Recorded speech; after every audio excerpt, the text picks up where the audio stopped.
Salam sejahtera bagi kita semua yang sedang menonton video tugas kami. Kami dari kelompok 13 akan segera menampilkan video pembelajaran yang bertemakan tentang rehabilitas instrumen. Nah, video pembelajaran yang bertemakan tentang rehabilitas instrumen ini kami lampirkan sebagai pemenuh tugas akhir kami dari pelajaran statistika inferensial, yang dimana pelajaran ini diampu oleh dosen kami yaitu Bapak Prima Sadewa SPD MPD. Nah, untuk video pembelajarannya mari sama-sama kita saksikan. Nah, kita langsung saja ya pada pembahasan pertama. Tadi kan pada di judul telah disebutkan rehabilitas instrumen penelitian. Sebelum jauh lebih lanjut lagi, marilah kita cari tahu terlebih dahulu arti dari kata rehabilitas. Nah, rehabilitas ini berasal dari kata rehability yang sama artinya dan istilahnya dengan konsistensi atau yang biasa kita sebut dengan stability or konsistensi dan dapat dipercaya. Nah, untuk arti yang kedua itu ada instrumen yang reliable. Istilah ini digunakan dalam kegiatan penelitian dalam suatu subjek yang sama meskipun pelaksanaannya dalam waktu dan kondisi yang berbeda. Nah, baiklah, di bawah penjelasan pada teks yang berada pada layar, teman-teman pasti bisa lihat secara seksama ada tabel. Nah, itu adalah tabel kategori reliabilitas yang dimana di situ dijelaskan tentang indeks reliabilitas dan klasifikasi. Seperti biasa, kita harus tahu terlebih dahulu nih, apa itu indeks reliabilitas agar kita mudah mencari tahu hasil dari klasifikasi indeks reliabilitasnya. Nah, indeks reliabilitas adalah ukuran yang digunakan untuk menilai suatu konsistensi dan stabilitas suatu instrumen pengukuran seperti kuesioner dan tes. Nah, indeks ini biasanya diukur dengan menggunakan koefisien reliabilitas seperti Cronbach, alpha yang berkisaran antara 0 hingga 1. Nah, untuk contoh langsungnya dari indeks reliabilitas yang pertama itu teman-teman bisa langsung saja lihat pada layar. Di situ tertera ada tabel yang berisikan indeks reliabilitas dan klasifikasi. Nah, untuk contoh yang pertamanya itu adalah 0,00 lebih kecil dari 0,20 yang dimana berarti klasifikasinya itu adalah reliabilitas sangat rendah. Yang kedua itu adalah 0,21 lebih kecil dari 0,40 yang berarti klasifikasinya adalah reliabilitas rendah, bukan sangat rendah tetapi rendah. Yang ketiga itu adalah 0,41 lebih kecil dari 0,60 yang dimana klasifikasinya adalah reliabilitas sedang. Nah, keempat itu adalah 0,61 lebih kecil dari 0,80 yang dimana klasifikasinya reliabilitas tinggi. Nah, pasti teman-teman bertanya nih, kenapa rehabilitasnya bisa tinggi, sedangkan yang pertama, kedua, dan ketiga itu sangat rendah, rendah, dan sedang. Karena 0,61 lebih kecil dari 0,80 ini hampir mendekati angka 1, seperti yang saya jelaskan tadi, bahwa indeksnya itu adalah 0 hingga 1 dan tidak akan melebihi dari 1. Berarti di sini adalah rehabilitasnya itu tinggi. Nah, yang terakhir itu adalah 0,81 lebih kecil dari 1, yang berarti klasifikasinya sangat tinggi karena sudah memumpuni atau sudah menepati dari angka 1 yang sudah saya jelaskan di awal tadi.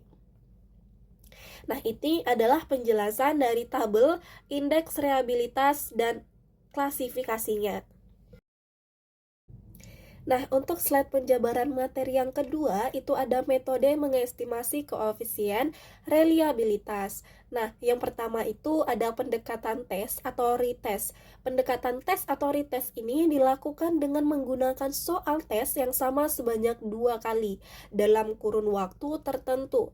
Subjek penelitian adalah kelompok yang sama, jadi kelompok tersebut mengerjakan soal sebanyak 2 kali dan untuk mengestimasi reliabilitasnya digunakan instrumen yang sama. Nah, responden atau subjek penelitiannya sama tetapi waktu tesnya itu dibuat berbeda. Nah, untuk materi yang terakhir ini saya akan menjelaskan tentang pendekatan konsistensi internal. Nah, pendekatan konsistensi internal ini dilakukan dengan hanya memberikan tes sebanyak sekali saja atau yang biasa kita sebut single trial administration. Nah, ini hanya dibutuhkan satu instrumen dalam pendekatan tipe ini. Untuk tujuannya sendiri dari pendekatan reliabilitas konsistensi adalah untuk melihat konsistensi antara butir atau item soal dengan bagian lain atau dengan tes keseluruhan. Nah, itu adalah penjelasan materi yang saya jelaskan. Selanjutnya akan dijelaskan kembali oleh teman saya. Saya Syakila El Parija. Materi selanjutnya yaitu mengestimasi reliabilitas setelah pembelahan. Ada beberapa rumus dalam mengestimasi reliabilitas setelah pembelahan. Yang pertama ada formula Spearman-Brown, di mana formula ini digunakan pada pembelahan tes yang menghasilkan dua belahan yang paralel. Formula ini bisa diterapkan pada instrumen tes yang skor-skor itemnya dikotomi ataupun tidak dikotomi. Bisa dilihat pada PowerPoint rumusnya, di mana R double X aksen yaitu sebagai koefisien reliabilitas Spearman-Brown dan R12 sebagai koefisien korelasi antara kedua belahan. Selanjutnya yang kedua ada koefisien alfa atau Cronbach, di mana penggunaan formula sebelumnya jika hasil pembelahannya tidak yakin dipenuhi, maka dapat digunakan koefisien alfa atau Cronbach. Akan tetapi harus memenuhi asumsi T ekuivalen. Jika tidak, maka akan menghasilkan estimasi reliabilitas yang tidak akurat juga. Artinya bisa jadi reliabilitas instrumen sebenarnya lebih tinggi dari hasil yang diperoleh. Bisa dilihat rumusnya pada PowerPoint, di mana S1 kuadrat dan S2 kuadratnya yaitu sebagai varians skor belahan 1 dan belahan 2, dan Sx kuadratnya sebagai varians skor tes. Yang ketiga ada formula Rulon, yaitu formula yang pembelahannya tanpa harus berasumsi bahwa kedua belahan memiliki varians yang sama. Perbedaan skor atau nilai dari kedua hasil pembelahan tes akan memiliki distribusi perbedaan skor dengan varian. Besarnya akan dipengaruhi oleh varian error dari masing-masing belahan. Bisa dilihat juga rumusnya, di mana SD kuadrat sebagai varians perbedaan skor kedua belahan. Sx kuadratnya sebagai varians skor tes dan D-nya sebagai perbedaan skor kedua belahan. Yang keempat ada koefisien alfa atau formula umum, di mana pembelahan tes ini tidak selalu harus dibagi menjadi dua. Pembelahan bisa dibuat menjadi 3 belahan, 4 belahan, dan seterusnya. Bahkan belahan tes bisa dibuat sebanyak butir soal dalam tes tersebut. Dengan kata lain, setiap belahan hanya berisi 1 butir soal saja. Bisa dilihat lagi rumusnya pada PowerPoint, yaitu K-nya itu sebagai banyaknya belahan tes. Sj kuadratnya sebagai varians belahan, yaitu 1, 2, dan lainnya. Sx kuadratnya sebagai varians skor tes total. Masih berlanjut dari materi sebelumnya, yaitu mengestimasi reliabilitas setelah pembelahan. Selanjutnya ada formula-formula dari Kuder-Richardson.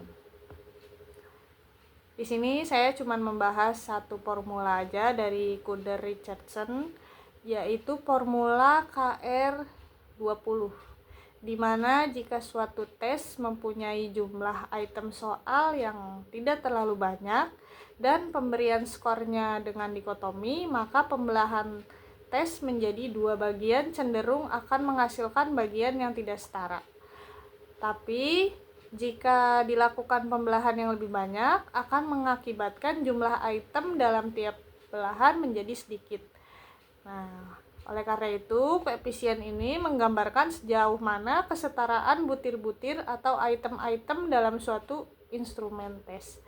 Rumusnya itu bisa dilihat di PowerPoint, di mana K-nya sebagai banyaknya item dalam tes, SX kuadratnya sebagai varian skor tes, dan P-nya sebagai proporsi subjek yang mendapat angka 1 pada suatu item, yaitu banyaknya subjek yang mendapat angka 1 dibagi oleh banyaknya seluruh subjek yang menjawab item tersebut.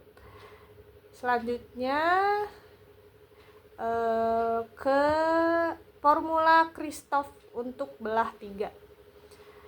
Pada formula Christoph untuk belah 3 ini, tes yang mempunyai jumlah butir soal atau item tidak genap, 3, dan seterusnya, tidak bisa dibelah menjadi dua bagian.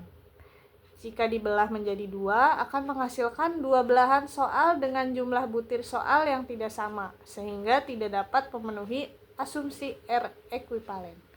Oleh karena itu, rumusan atau formula alfa tidak dapat diterapkan dalam hal ini. Bisa dilihat lagi rumusnya pada formula Christoph untuk belah 3, yaitu di mana S1 2-nya itu sebagai covariance belahan 1 dan belahan 2, S1 dan 3-nya itu sebagai covariance belahan 1 dan belahan 3, S2 dan 3-nya sebagai covariance belahan 2 dan 3. Dijumlahkan, lalu dijumlahkan lagi dengan dikali 2. Selanjutnya yang terakhir ada formula reliabilitas belah 2 dengan panjang yang berbeda.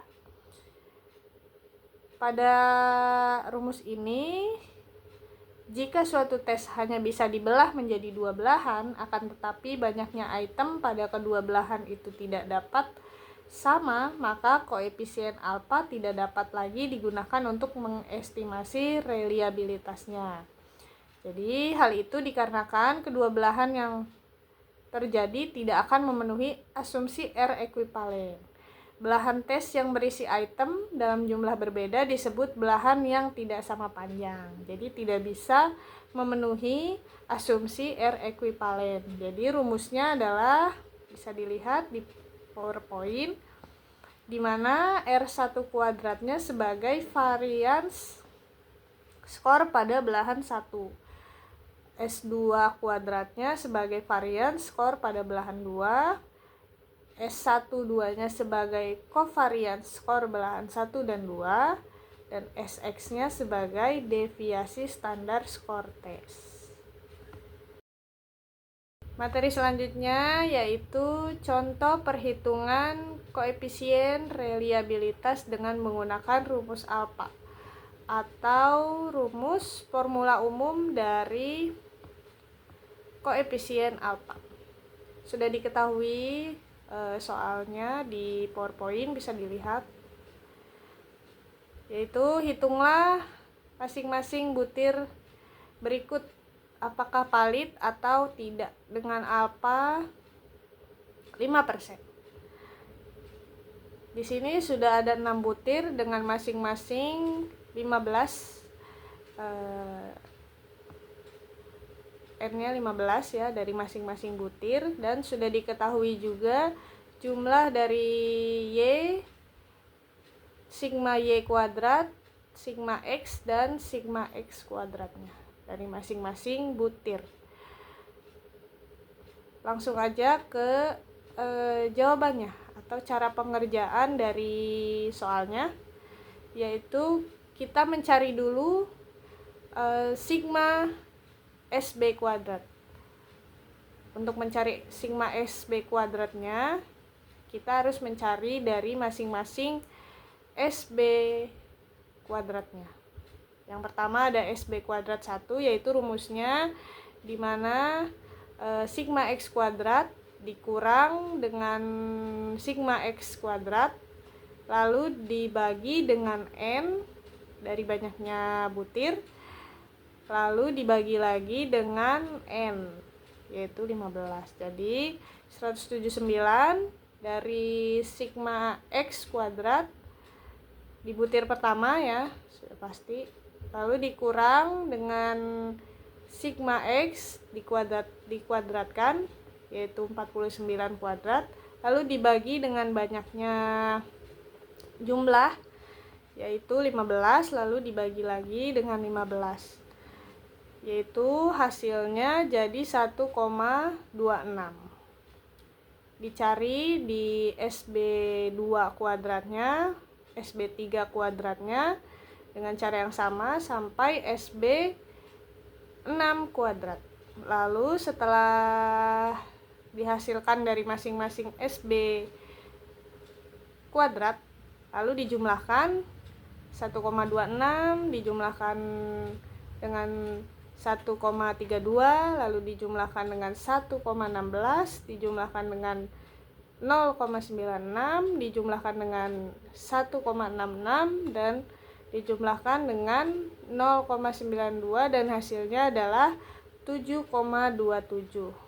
Lalu selanjutnya untuk mencari ST kuadrat, yaitu rumusnya adalah sigma Y kuadrat dikurang dengan Y kuadrat lalu dibagi dengan jumlahnya tadi N-nya, lalu dibagi lagi dengan N-nya.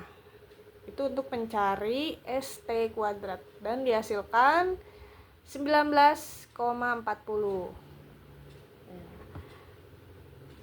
Dan untuk mencari formula umumnya dari koefisien alfa, yaitu rumusnya adalah R sama dengan K dibagi K min 1, lalu dikali dengan 1 dikurang sigma SB kuadrat dibagi dengan ST kuadrat, yaitu maka hasilnya K-nya 6 karena ada 6 butir. K-nya itu adalah butirnya ya, lalu dibagi dengan 6 dikurang 1, 6 butir dikurang 1, lalu dikali dengan 1 dikurang sigma SB kuadrat yang tadi sudah kita cari, yaitu 7,27 dimasukkan, lalu dibagi dengan ST kuadratnya, yaitu 19,40, dan jumlahnya adalah 0,75. Nah, penjelasannya yaitu karena R-nya mendapat 0,75, maka instrumen dinyatakan mempunyai reliabilitas yang tinggi.